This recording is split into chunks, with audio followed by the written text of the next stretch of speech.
Al-Quran dan hadis. Ya, kedudukan dan fungsi terhadap Al-Quran Al-Karim.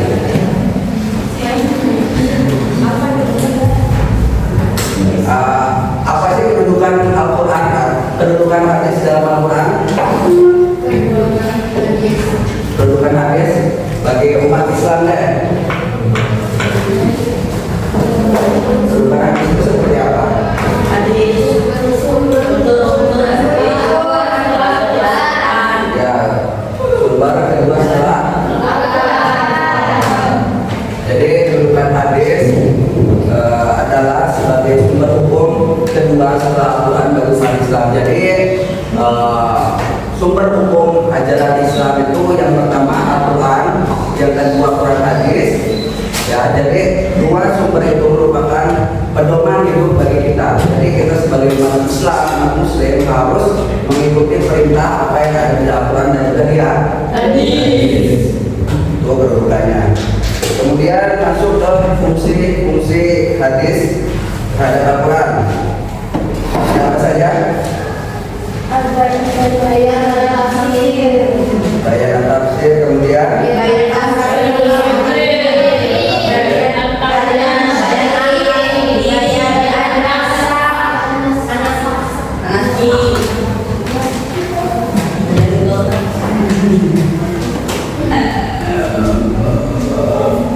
jadi ada 4 fungsi hadis terhadap Al-Quran.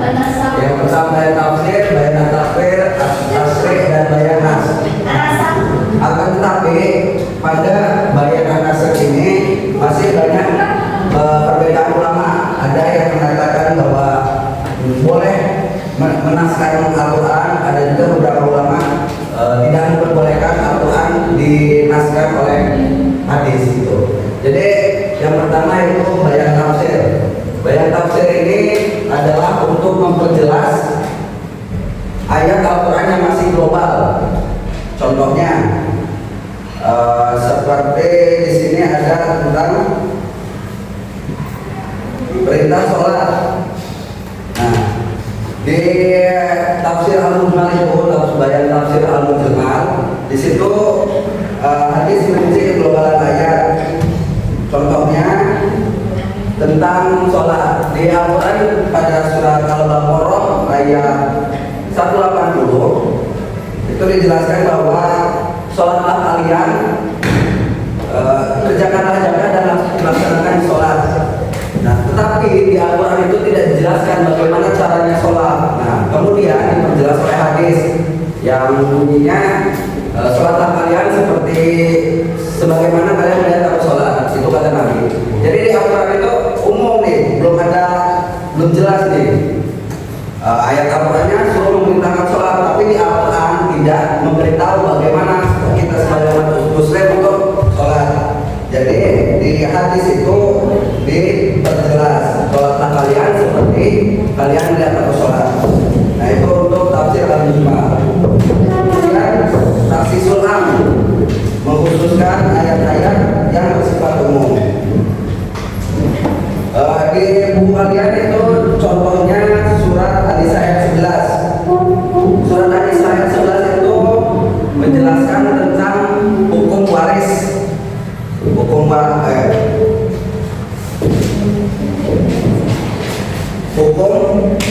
mewarisi yang dibunuh. Dan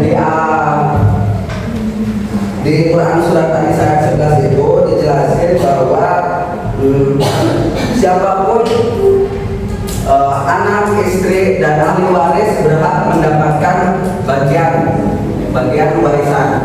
Akan tetapi kemudian ditaksisulkan mengkhususkan ayat bersifat umum. Jadi di Al-Quran surat An-Nisa ayat 11 itu dijelaskan bahwa barang siapa yang meninggalkan harta, hendaklah kalian membagikan atau mewarisi pada sanak saudara dan kerabat. Tetapi di hadis di situ tidak dijelaskan bagaimana batasannya. Apakah semua anak itu mendapatkan warisan? Tentu tidak, terkecuali anak yang keluar dari agama Islam dan anak yang membunuh orang tuanya. Jadi ayat Al-Quran ini menjelasin kalau surat An-Nisa itu harus membagi harta warisan kepada anak-anaknya. Kemudian dibatasi oleh hadis yang dimana batasannya itu terkecuali anak yang membunuh orang tuanya dan keluar dari agama Islam. Itu untuk taksisul am. Kemudian takyid mutlak, membatasi kepastian ayat. Contoh di RKS kalian tentang apa di situ, tentang memotong tangan. Jadi sudah tidak asing kan kalau misalnya mendengar bahwa kalau misalnya kita maling harus dipotong tangannya. Itu pernah nggak menemukan kejadian yang habis maling dipotong tangannya? Enggak. Ya, karena untuk melakukan hukum itu banyak syaratnya. Salah satunya harus ada saksinya, harus besar banyak yang diambil itu harus sesuai dengan aturan. Jadi untuk takyidul mutlak itu membatasi kepastian ayat.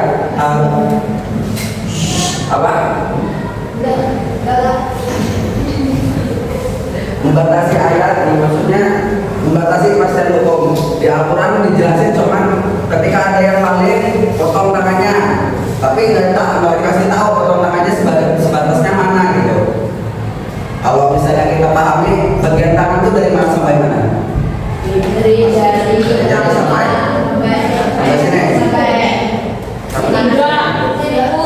Sampai sikut ya. Nah, jadi di takyid dibatasi pastiannya harus dipotong. Di dalam hadis harus dijelaskan lagi harus dipotongnya mulai dari pergelangan, kemudian dari siku, kemudian sampai sini. Jadi kalau 3 kali potong, 3 kali maling, 3 kali potong, 6 kali maling habis tangannya satu.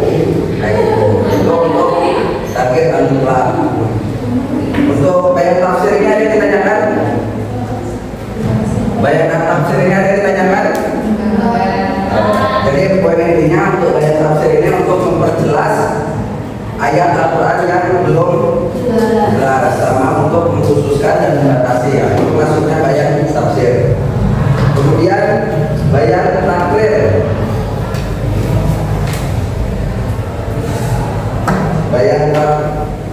Bayan takrir itu untuk memperkuat ya.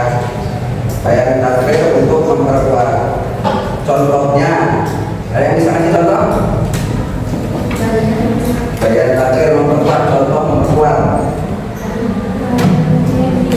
Contohnya di Al-Quran itu dijelasin bahwa sebelum kalian melakukan sholat, hendaklah kalian membasuh muka, kedua tangan, sebagian kepala dan basuhlah kaki. Nah itu di Al-Quran. Kemudian diperkuat lagi oleh hadis. Ketika kalian ingin melakukan sholat, hendaklah kalian berwudu. Gitu. Jadi di Al-Quran itu cuma sama-sama, itu cuma menjelaskan sama-sama. Kemudian dipertegas lagi sama hadis. Jadi bayan takrir ini fungsinya untuk mempertegas. Kalau misalnya hukum itu benar-benar harus dilaksanakan. Gitu. Itu bayan takrir. Bayan tasrih ini kalau saya pahami bayan tasrih ini bisa dianalogikan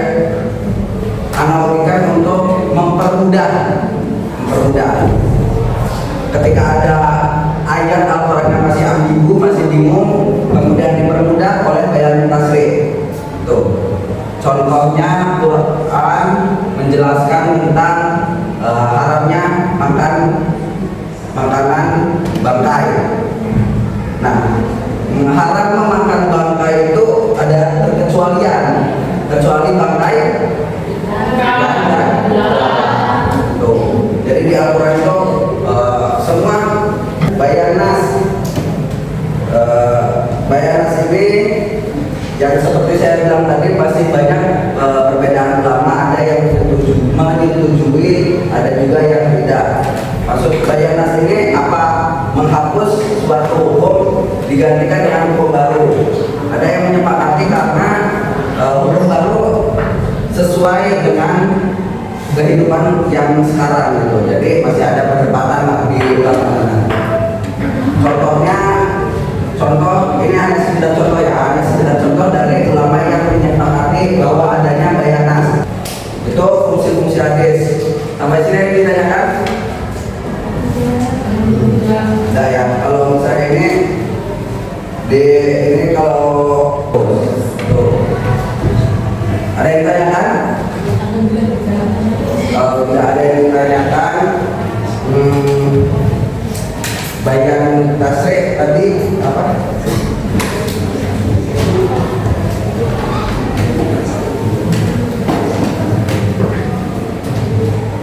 Ya, benar. Sekarang ini bayan tafsir.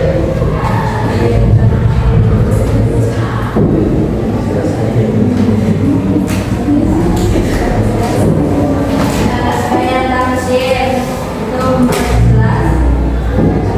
Ayat-ayat Al-Quran yang belum jelas di lalahnya atau masih bersifat Silakan kalian berdiskusi bersama kelompoknya.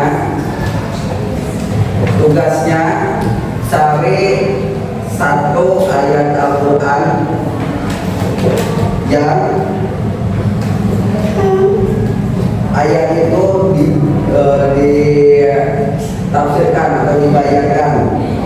Kelompok satu mencari ayat Al-Quran yang kemudian dibayang tafsirkan. Kelompok satu.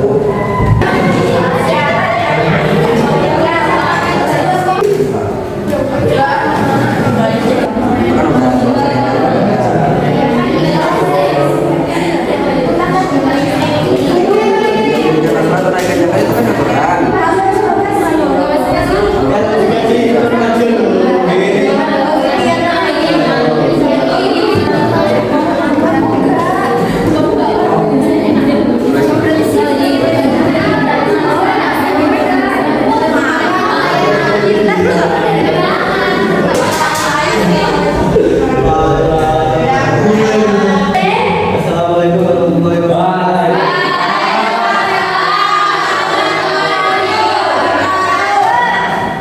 Saya mewakili dari kelompok 3 akan